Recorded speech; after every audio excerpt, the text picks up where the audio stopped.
Gênesis capítulo 7.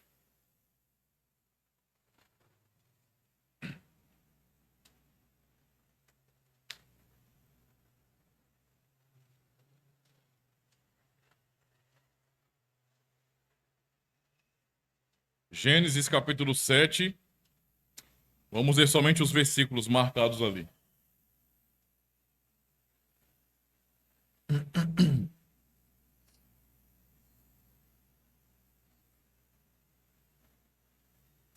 Versículos 1 e 2 nos diz: Depois disse o Senhor a Noé: Entra tu e toda a tua casa na arca, porque tenho visto que és justo diante de mim nesta geração. E todos os animais limpos tomarás para ti 7 e 7, o macho e sua fêmea. Mas os animais que não são limpos, 2, o macho e sua fêmea. Versículos 10 a 13. E aconteceu que, passados 7 dias, vieram sobre a terra as águas do dilúvio. No ano 600 da vida de Noé, no mês segundo, aos 17 dias do mês, aquele mesmo dia se romperam todas as fontes do grande abismo e as janelas dos céus se abriram. E houve chuva sobre a terra 40 dias e 40 noites. E no mesmo dia entraram na arca Noé, seus filhos Sem, Cão e Jafé, sua mulher e as 3 mulheres de seus filhos. Agora, versículo 19, que diz: E as águas prevaleceram excessivamente sobre a terra, e todos os altos montes que havia debaixo de todo o céu foram cobertos. Versos 21 a 23. E expirou toda a carne que se movia sobre a terra, tanto de aves como de gado e de feras, e de todo o réptil que se arrasta sobre a terra, e todo o homem. Tudo o que tinha fôlego de espírito de vida em suas narinas, tudo o que havia em terra seca, morreu.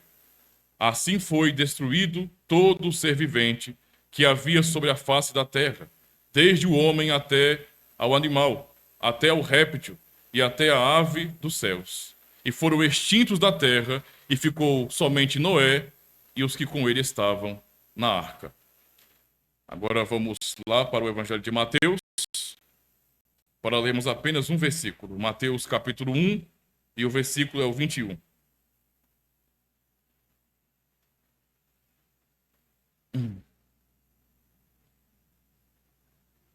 Mateus 1 e 21. É o versículo que fala sobre a mensagem do anjo a Maria, sobre o nascimento de Jesus Cristo.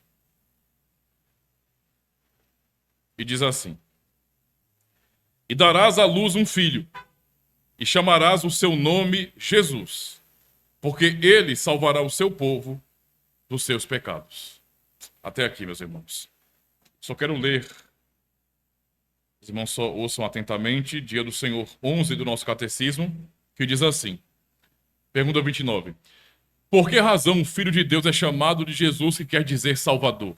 Resposta: porque ele nos salva de todos os nossos pecados, e porque em nenhum outro devemos buscar ou podemos encontrar salvação. E pergunta 30. Aqueles que buscam com fervor a sua salvação ou bem-estar nos santos, em si mesmos, ou em outra coisa qualquer, também creem no único Salvador Jesus Cristo? Resposta: não. Embora se gloriem nele com palavras, eles na verdade negam a Jesus como o único Salvador. Pois das duas coisas, só uma é verdadeira. Ou Jesus é um Salvador incompleto, ou aqueles que pela verdadeira fé aceitam esse Salvador têm que achar nele tudo o que é necessário para a sua salvação. São os textos, então, do sermão desta manhã. Amada congregação do Senhor, desde o começo do mundo, quando nossos pais Adão e Eva caíram no pecado, Deus prometeu, antes mesmo da expulsão, um Salvador. Como lemos em Gênesis 3, verso 15. Alguém que nasceria para pisar a cabeça da serpente. Aquela promessa, meus irmãos, como temos aprendido, é o próprio Evangelho. Ali no Éden, Deus anunciou pela primeira vez o Evangelho na história da humanidade. Essa promessa de um Salvador foi repetida muitas e muitas vezes durante toda a história da redenção. Muitas vezes. De muitas formas, Deus ensinou sobre isso. Por exemplo, como nós acabamos de ler, Deus ensinou sobre essa promessa também a Noé, por meio da arca, por exemplo. Também o Senhor ensinou sobre essa promessa a Abraão, a Isaac e Jacó.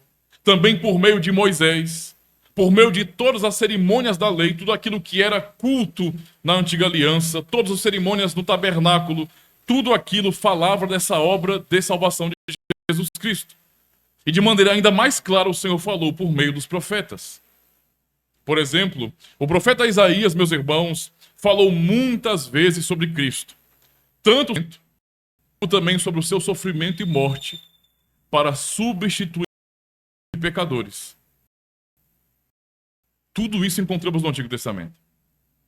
Em Isaías 7, verso 14, lemos: portanto, o mesmo Senhor é um sinal. Eis que a virgem conceberá e dará à luz, e chamará o seu nome Emanuel. E sabemos o que significa, Deus conosco. Em Isaías 9, versos 6 e 7, lemos assim: porque um menino nos nasceu, um filho se nos deu, e o principado está sobre os seus ombros. E se chamará o seu nome Maravilhoso, Conselheiro, Deus Forte, Pai da Eternidade e Príncipe da Paz. Do aumento deste principado e da paz não haverá fim, sobre o trono de Davi e no seu reino, para firmar e o fortificar com juízo e com justiça, desde agora e para sempre. O zelo do Senhor dos Exércitos fará isto.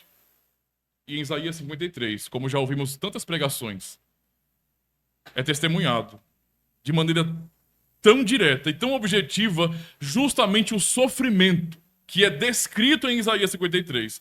O sofrimento de Cristo substituindo pecadores, morrendo por pecadores. No entanto, meus irmãos, é preciso dizer que desde muito cedo este Salvador tem sido atacado. Desde muito cedo. Há muitos e muitos cristãos, pessoas que dizem: eu sou cristão, eu creio em Cristo, Cristo é o Salvador, que estão atacando ao Senhor Jesus e a obra de sua redenção. Logo no início da igreja cristã, quando os apóstolos estavam vivos e pregando, lançando os alicerces da igreja, havia muitos membros infiéis que se tornaram hereges e que atacaram, sim, a Jesus Cristo. Atacaram sua obra de maneira veemente. Podemos ver isso nitidamente, por exemplo, nas cartas de Paulo. Nas cartas de Paulo, Paulo defende a verdadeira fé em Jesus Cristo porque a fé nele era atacada, sua obra era atacada. Aos Coríntios, ele defendeu que Cristo ressuscitou dos mortos, porque muitos deles estavam acreditando que não. Isso é um ataque à sua obra. É ataque a quem ele é e ao seu poder e majestade. Aos Colossenses, aos Filipenses, aos Gálatas também. Paulo fez muitas defesas de Jesus Cristo, da sua doutrina, da sua obra perfeita. Também podemos ver isso nas cartas de Pedro, nas cartas de João e até de Judas, eles defendendo a fé contra os ataques que havia do mundo.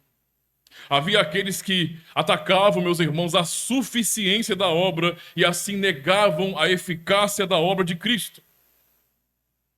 E durante toda a história, infelizmente, tem sido assim.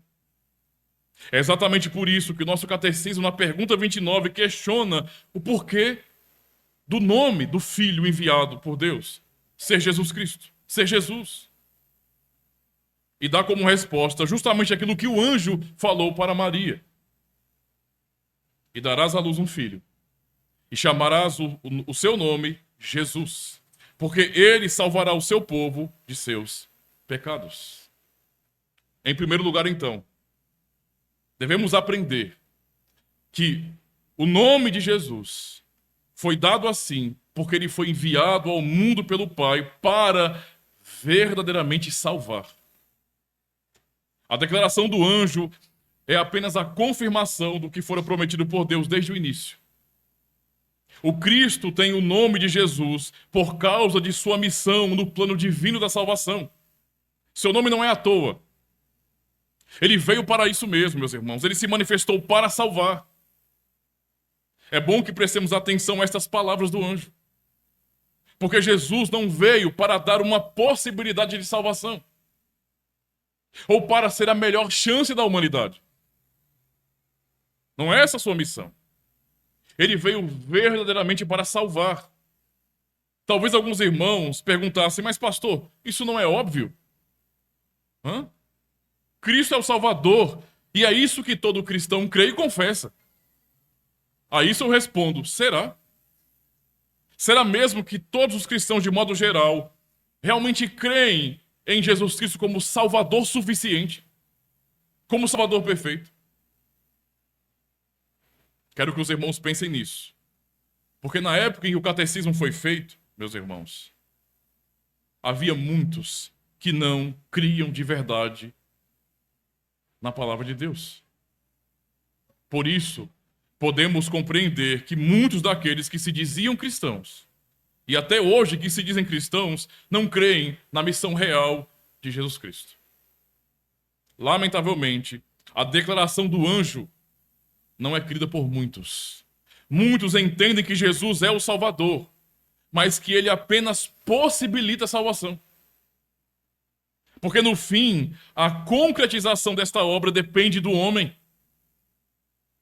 Sim, meus irmãos, é assim que muitos pensam, infelizmente. Quando alguém não crê em Jesus, mesmo com tantos apelos, vamos, aceite Jesus, aceite Jesus. Eles dizem, ah, que pena que você não quer aceitar Jesus. Jesus quer salvar. Ele quer te salvar. Ele quer muito te levar para o céu, mas você não crê. Ah, coitado, ele morreu por você e você não quer o que ele fez por você, você não retribui o sacrifício dele. É isso que é fé verdadeira? É esta a fé que a Bíblia ensina? É assim que nós aprendemos na Escritura a anunciar a Cristo? Toda essa postura que muitos cristãos têm hoje expressa que a compreensão que eles têm é que Cristo não é Salvador de verdade. É por isso que ele é oferecido como uma mercadoria. É por isso que querem vender a Jesus Cristo e tentam convencê-lo como se ele fosse o melhor produto. Tentam ganhar as pessoas pelo marketing. Não mostram aos pecadores que, na verdade, eles precisam desesperadamente de Cristo. Senão eles não têm salvação. A arca. Agora, preste atenção nisso. Nós acabamos de ler Gênesis capítulo 7. Alguns versículos que mostram a situação do dilúvio, da arca de Noé e da salvação que houve daquela família das águas do dilúvio. Eu pergunto, a arca que Deus ordenou Noé construir com sua família era a possibilidade da salvação do mundo ou era a ação objetiva de Deus em salvar? Ora, meus irmãos, a arca era a própria salvação da ira de Deus naqueles dias. E não uma possibilidade. Mas parece que muitos pensam em Noé como o pregador da justiça, imaginando, por exemplo, que Noé estava falando a todas as pessoas: venham, vamos construir a arca comigo. Venham, vamos entrar juntos na arca. Deus quer salvar a todos. Ele está dando uma oportunidade para vocês entrarem também na arca. Vamos! Deus quer salvar a todos. Eles veem Noé como esses evangelistas modernos, que enquanto estão na rua evangelizando, usam camisetas com frases: Jesus te ama, dá uma chance para ele, vai. Eles acham que Noé era assim. No entanto, este pensamento está totalmente errado. Naqueles dias, Deus ordenou Noé e sua família para a arca e mais ninguém. E a arca não foi uma mera possibilidade e oportunidade, mas efetivamente a salvação da ira de Deus das águas do dilúvio. Livramento infalível da destruição. Ora, é como essa mesma compreensão que o anjo disse. Ele se chamará Jesus, porque ele salvará o seu povo de seus pecados. Ele não possibilitará a salvação do seu povo. Ele não tentará salvar as pessoas, mas ele salvará efetivamente pessoas. Pessoas serão perfeitamente salvas por ele. Ele não é uma chance, mas é a própria salvação, é o Salvador. Agora, por que isso é tão importante para nós, irmãos? Termos tamanha convicção na obra de Cristo. Por que é tão importante para nós? Por que precisamos refletir sobre isso e ter essa verdade fixa em nosso coração? Porque, embora as pessoas chamem Jesus de Salvador, elas não o veem como um Salvador que salva, mas apenas que tenta, que se esforça, que tenta mostrar sua bondade, que faz de tudo para que isso aconteça, mas não pode dar segurança disso. Como se houvesse a possibilidade real de que pessoas por quem ele morreu na cruz, que eles entendem que foram todas do mundo, cada indivíduo, possam ainda se perder eternamente no inferno. Seria como dizer que um dos membros da família de Noé caiu da arca. Ele caiu quando o dilúvio já estava dominando toda a terra. Ele caiu da arca, então se perdeu. Seria como dizer que a arca não era segura o suficiente para manter a família de Noé salva.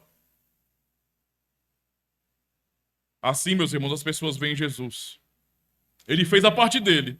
Faça a sua também.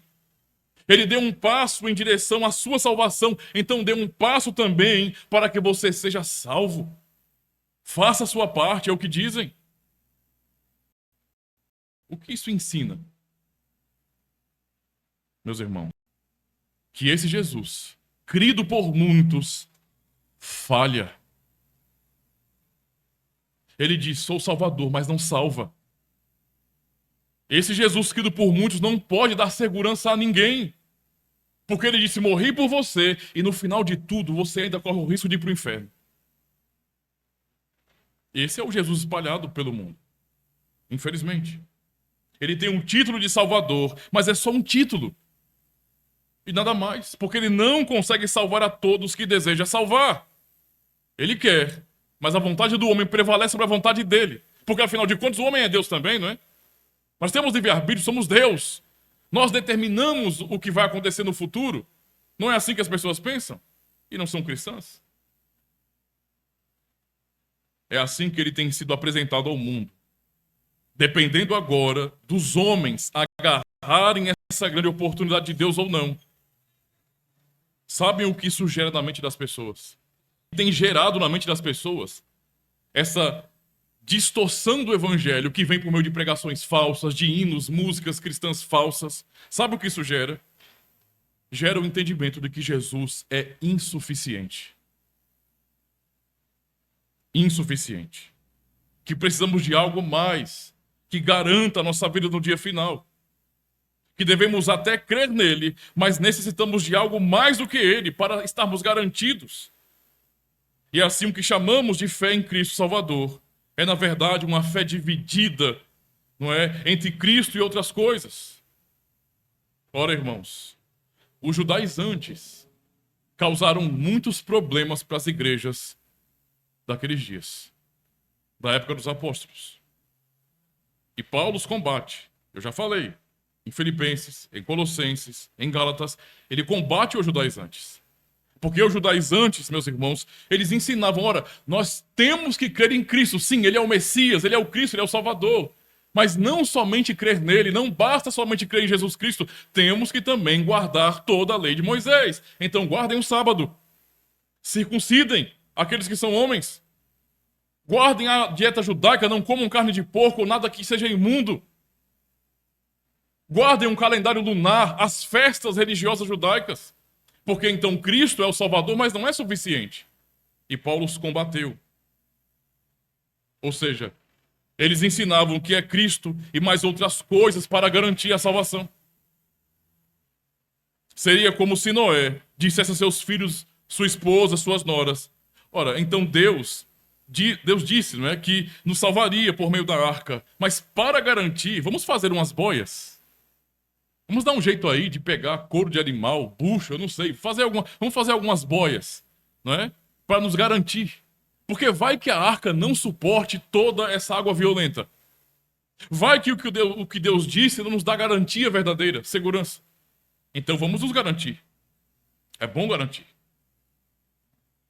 É por isso, meus irmãos, que no catecismo nós temos a pergunta 30, que nos diz: aqueles que buscam com fervor a sua salvação ou bem-estar nos santos, em si mesmos ou em outra coisa qualquer, também creem no único Salvador, Jesus Cristo? Essa pergunta é importante. Quando nós não queremos ouvir uma pergunta como essa, preferimos muitas vezes abraçar essa falsa ideia de que não importa o que eu creio sobre Jesus, não importa como eu creio em Jesus, o que importa é que eu creio em Jesus. Então, se eu creio que ele é fiel e salvador verdadeiro ou não, tanto faz, mas eu sei que ele é salvador e ponto. Se eu vou ser salvo de fato ou não, mas eu sei que ele é salvador e ponto. Isso não é fé nele. Por isso a pergunta. A resposta é: se eles creem? Não. Embora gloriem-se nele com palavras, eles na verdade negam que Jesus é o único Salvador.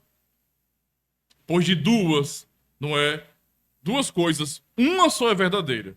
Ou Jesus é um Salvador incompleto, ou aqueles que pela verdadeira fé aceitam esse Salvador têm que achar nele tudo o que é necessário para a sua salvação. Tudo. Muito diferente disso, meus irmãos. O anjo disse a Maria: ele salvará. Ele não tentará, mas salvará de verdade um povo. Isso é certo e seguro para nós.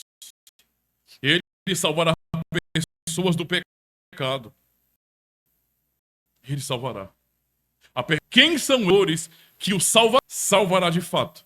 O anjo diz. O anjo diz que ele salvará o seu povo dos seus pecados. O seu povo. Isso nos mostra que a missão de Cristo era bem definida.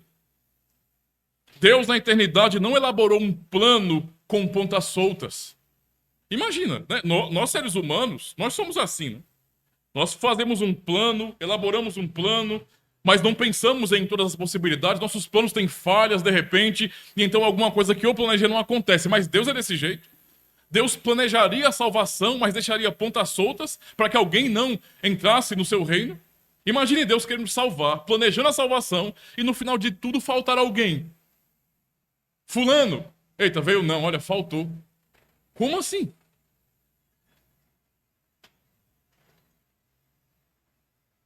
Deus não enviou seu filho para tentar salvar ninguém, mas para salvar de verdade. Mas como diz o texto, seu propósito era salvar o seu povo. Pergunto: todo mundo é povo de Deus? Não, meus irmãos. Neste simples versículo temos, de forma clara, a doutrina da eleição. É simples de entender. Se este Salvador veio salvar a todos, e todos não estarão salvos no dia final, então este Salvador falhou, pois não concretizou a missão que lhe foi dada pelo Pai. Mas o que aprendemos de forma muito clara é que o Salvador não veio aqui com uma missão genérica de tentar salvar todo mundo, com uma possibilidade de falha. Ele veio salvar um povo, aqueles que pertencem a Deus. Esta é a doutrina da eleição. Uma missão definida para Jesus Cristo. E a forma como essa doutrina da eleição é ensinada em toda a Escritura nos ajuda a entender melhor as palavras do anjo. Por exemplo, em João, nós encontramos muitos e muitos textos, Jesus falando abertamente sobre o seu propósito definido de salvar aqueles que o Pai lhe deu. Por exemplo, em João, capítulo 6, verso 37 a 39, ouçam o que o Senhor diz. Todo o que o Pai me dá virá a mim. Todo mundo vai a Jesus? Não. Ele está dizendo que todos irão a Ele? Não. Todo o que o Pai me dá, esse virá a mim. E o que vem a mim, que são aqueles que o Pai lhe deu, de maneira nenhuma lançarei fora. Porque eu desci do céu, não para fazer a minha vontade, mas a vontade daquele que me enviou. E a vontade do Pai que me enviou é esta, que nenhum de todos aqueles que me deu eu perca, mas que eu o ressuscite no último dia. Essa é a palavra de Cristo. Pensem sobre isso. Na arca só entraram aqueles que Deus ordenou, somente Noé e sua família, e mais ninguém. Só eles foram para a arca. Só eles estavam seguros na arca. Cristo disse também que os que iriam até ele, se referindo à fé verdadeira nele, seriam aqueles que o Pai lhe deu. E somente aqueles que o Pai lhe deu. Não qualquer um, mas aqueles que o Pai amou na eternidade e entregou ao seu Filho. Eu os elegi, eu os amei. Salve aqueles que eu amei. Esta é a vontade de Deus, como Cristo ensina. Assim como foi a vontade de Deus salvar 8 pessoas das águas do dilúvio.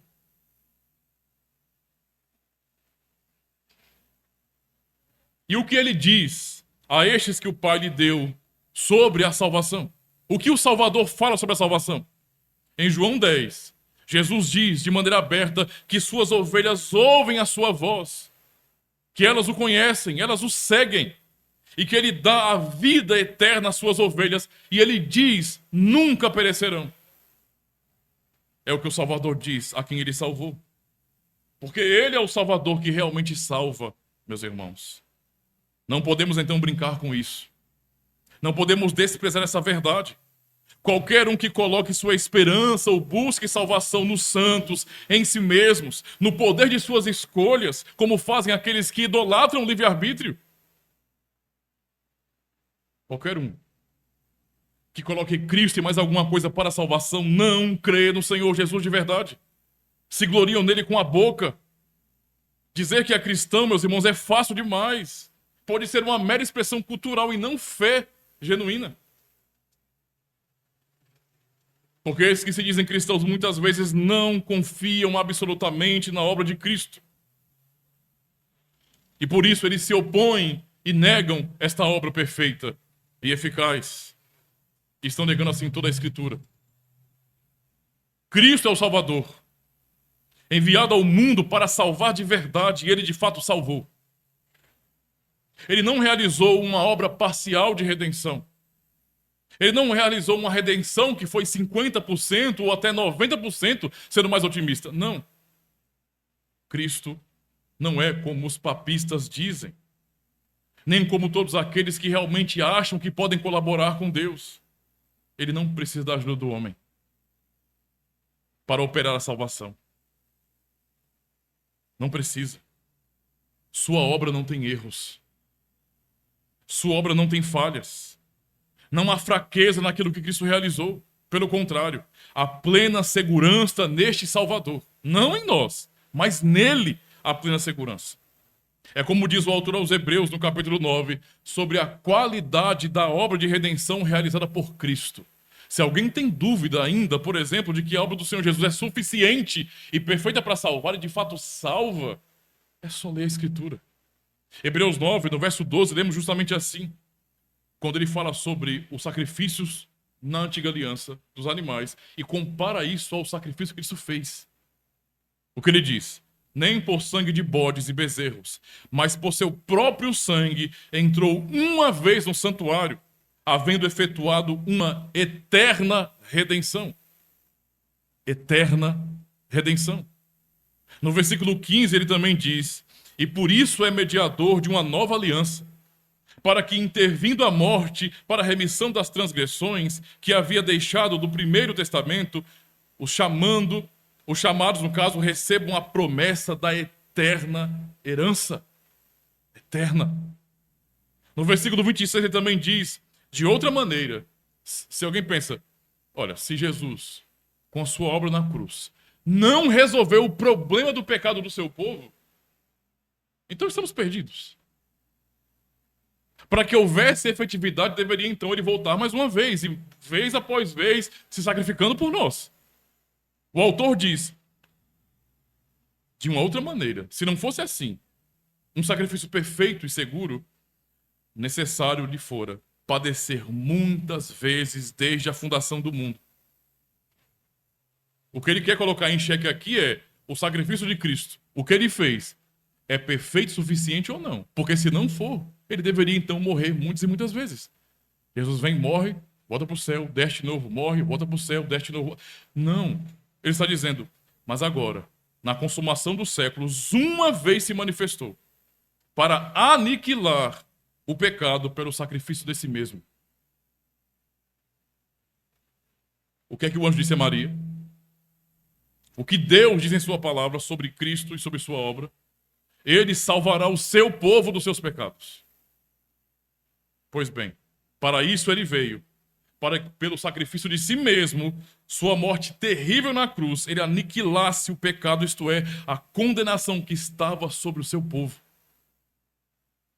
Esta é a salvação, meus irmãos, operada perfeitamente pelo Salvador.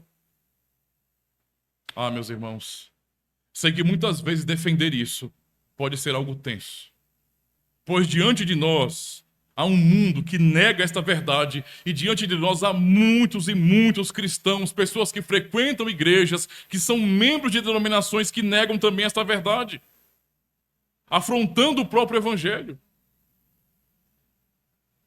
Afrontando.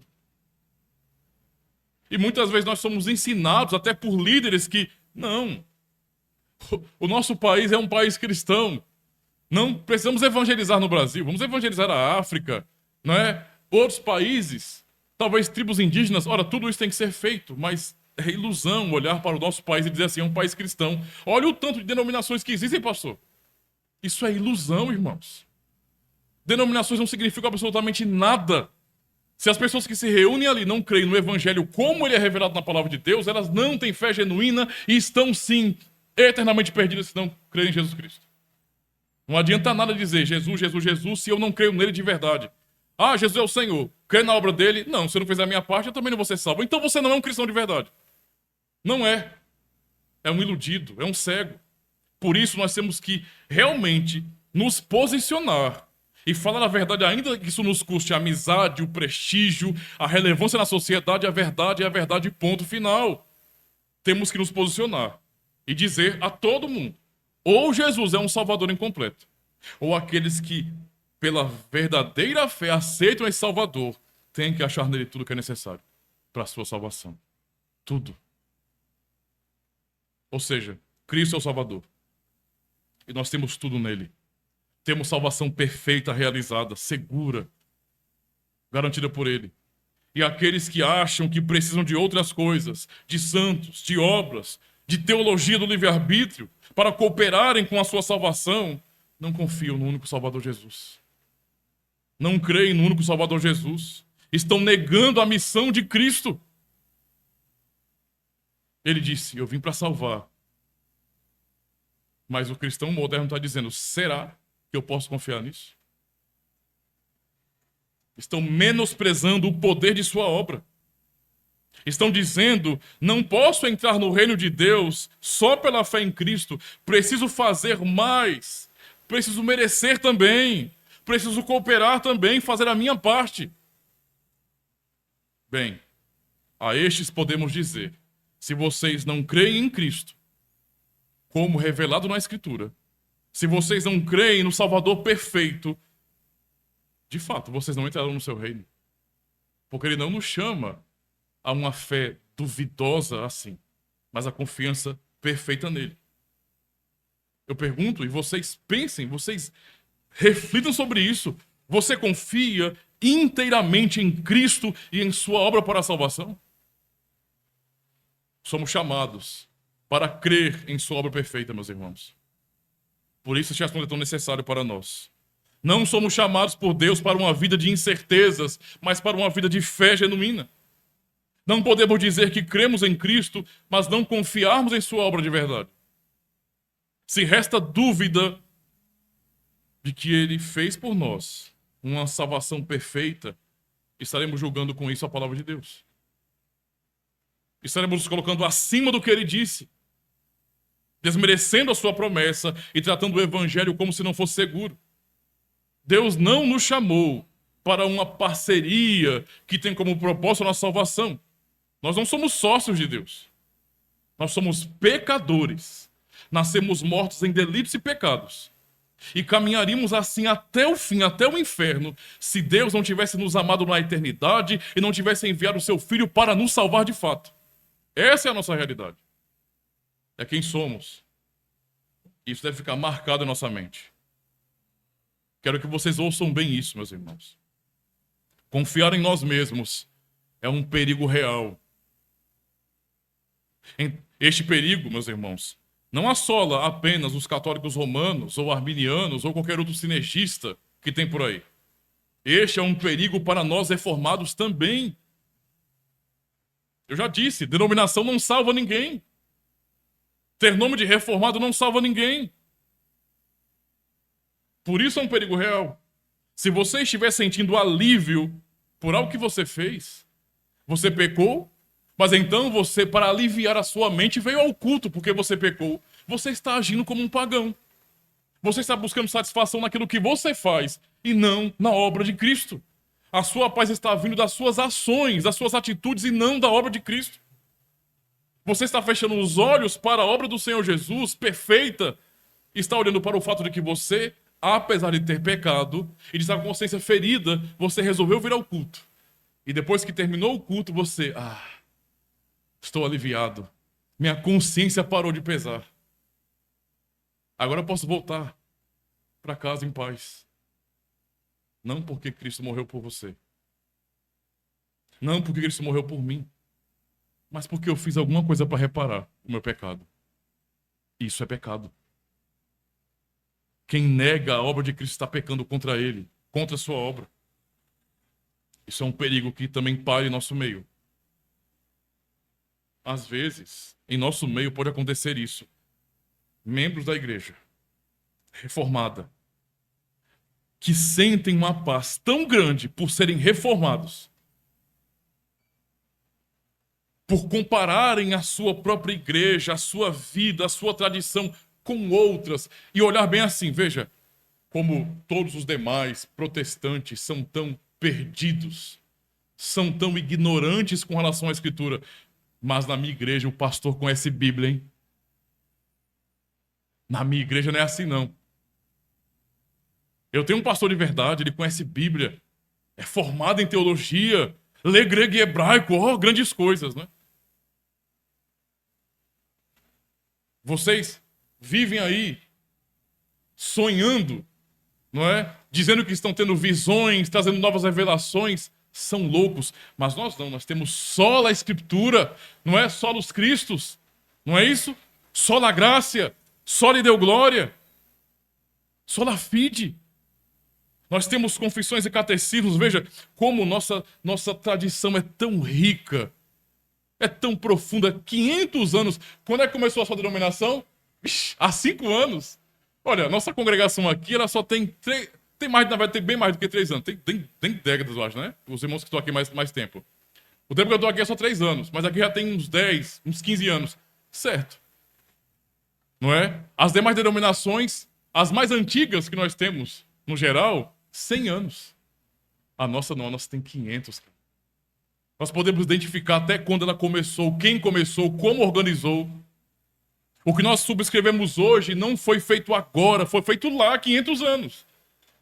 E eu me sentir tão bem, tão em paz, né? Eu sou reformado. Sou reformado. A paz, irmão? Eu sou reformado. Né? Sou reformado, cara. Olha na minha árvore genealógica, tem até Calvino no meio. Sou reformado. Meus irmãos, este é um perigo real.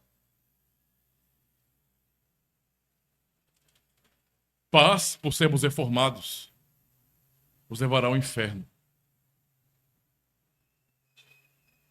Tranquilidade na mente, alívio no coração, por sermos reformados, nos levará ao inferno. Porque isso é a pura demonstração de uma fé falsa. Isso não nos dá vantagem nenhuma no reino de Deus. Se temos tamanho privilégio, é só para agradecermos a Deus. Senhor, obrigado, porque é o Senhor quem tem nos guiado aí, mas é Cristo quem nos salva. Ele é o Salvador. E Ele é completo. E é nele que eu devo ter toda a certeza da salvação. Por isso, meus irmãos, não confiem no fato de serem membros de uma igreja reformada. Não confiem que o fato de vocês virem aos cultos é o que garante a vida de vocês no final. Não confiem que as ações de vocês garantem nada. Não contem com o pastor para a salvação de vocês. Ah, eu sou miserável, meu pastor é fiel. Então o pastor vai ser salvo e você não. Não contem com as suas obras para a salvação, nem com a capacidade que vocês têm de entender. Se temos a bênção de ter doutrina sadia, bíblica, reformada, glória a Deus por isso, e não a nós por causa disso. Creiam em Jesus Cristo. Confiem somente nele, descansem somente nele, que a paz em nosso coração, mesmo diante de nossos pecados, de nossas fraquezas, da consciência pesando por conta dessas fraquezas, venha dele, de sua obra na cruz, de suas chagas, de sua humilhação por nós e não por aquilo que nós fazemos. Assim como Noé e sua família estiveram plenamente seguros na arca, que era forte o suficiente para livrar da água do dilúvio, assim também devemos entender que em Cristo e somente nele estamos seguros. Fora dele não há nada para nós. Paulo fala em Romanos 1, verso 8, nenhuma condenação há para quem está em Cristo Jesus. Não houve condenação também para a família de Noé que estava na arca. Fora dele, meus irmãos, não há salvação. E não se preocupem com essa promessa de salvação. Cristo não é um vendedor de ilusões. O anjo não mentiu. Ele falou a verdade. Ele é poderoso o suficiente para preservar na salvação todos aqueles por quem morreu na cruz. Ele é poderoso. É por isso que ele diz, suas ovelhas nunca perecerão, nunca perecerão. Nunca. Esta era a convicção de Paulo, que disse em 1 Timóteo 1, verso 15, esta é uma palavra fiel e digna de toda aceitação, que Cristo Jesus veio ao mundo para salvar pecadores, os quais eu sou o principal. Cristo veio para salvar pecadores, não para dar a possibilidade de salvação. Também Paulo fala em Romanos 5, verso 10, porque se nós, sendo inimigos, fomos reconciliados com Deus pela morte de seu Filho, muito mais, tendo sido já reconciliados, seremos salvos pela sua vida. Nele temos tudo que é necessário para a salvação. Nele temos Deus como nosso Pai. Temos o Espírito Santo que habita em nós e nos auxilia em tudo, bem como temos a sua própria intercessão por nós, à direita de Deus Pai Todo-Poderoso. Para aqueles que não creem na suficiência do Salvador, que esperança resta? Ficarão a vida inteira tentando resolver o seu problema com Deus e assim, ofendendo o Filho de Deus, desprezando a sua bendita obra. Para estes, meus irmãos, não há segurança de vida eterna. Eles estão sempre por um fio, com medo e inseguros da morte. Mas para aqueles que de fato creem em Jesus Cristo e na suficiência de sua bendita obra, a paz e tranquilidade com Deus, o Pai. Nos cânones de Dort, o nosso terceiro documento, no capítulo 5, artigo 9, lemos: os crentes podem estar e estão certos da preservação dos eleitos para a salvação e da perseverança dos verdadeiros crentes na fé. Esta certeza está de acordo com a medida de sua fé, a fé que Deus lhe deu, pela qual eles creem com certeza que são e permanecerão verdadeiros e vivos membros da igreja e que têm o perdão dos pecados e a vida eterna. Tem o perdão dos pecados. De onde vem essa certeza? De Cristo Salvador. Ele pagou por todos os nossos pecados. Então, não dê ouvidos às mentiras levantadas por falsos cristãos. Se alguém, membro de uma outra igreja, dessas denominações onde não há pregação do puro evangelho, disser a vocês, olha, não confie que você é salvo não, tá? Não confie nisso. A doutrina de vocês, ela induz não é? A uma vida de pecado, porque, veja, vocês aprendem que Cristo de fato salva, perfeitamente salva, e Ele não perde ninguém que Ele salvou. Isso vai te incentivar a viver no pecado. Eles vão dizer, não, então vocês não podem confiar na salvação de Cristo somente. Façam obras. Não porque vocês são gratos a Ele, façam obras para que vocês garantam a vida de vocês no final. Vamos, façam. Dê alimento aos pobres. Separe cesta básica para os pobres. Ajude. Ajude pessoas mais idosas a atravessarem a rua. Se afiliem em algum tipo de assistencialismo social. Dê sopa a quem mora debaixo da ponte. Faça alguma coisa para que no final de tudo Deus olhe para você e diga bem assim: bem, eu não posso condená-lo ao inferno. Ele é uma pessoa tão boa.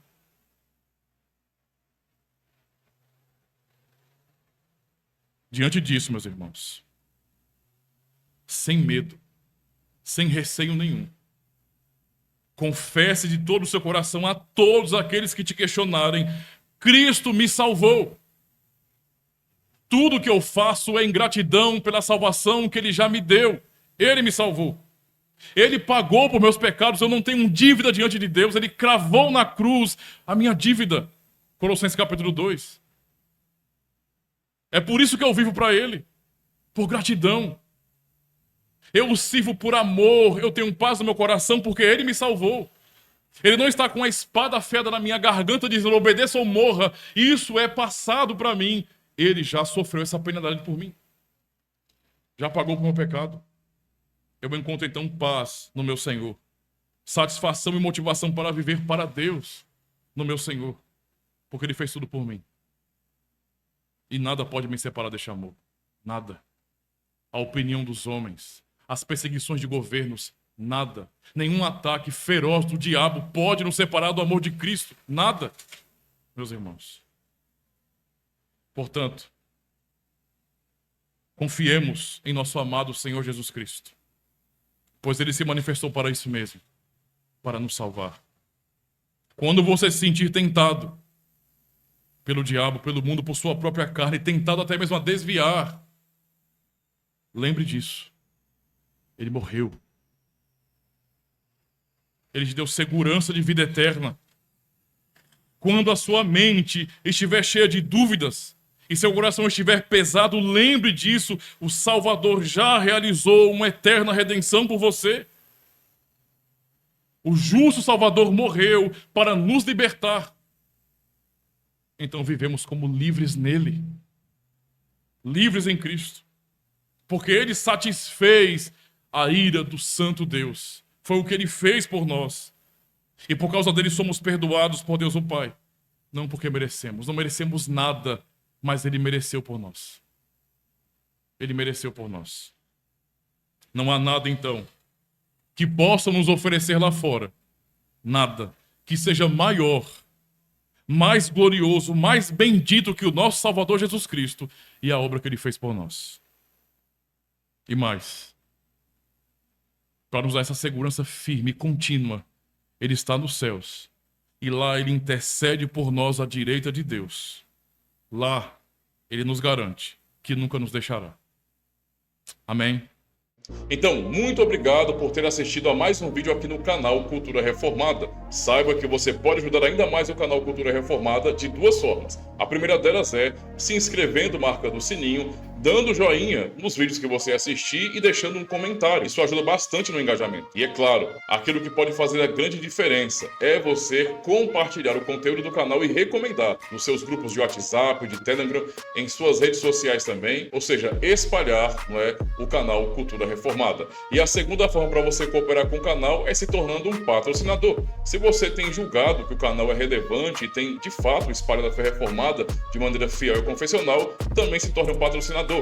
Aqui abaixo você terá acesso ao QR Code para que você possa me ajudar a comprar mais livros, mais literatura, para enriquecer ainda mais o nosso conteúdo aqui no canal. Valeu, muito obrigado, aproveita e assiste mais um vídeo aí.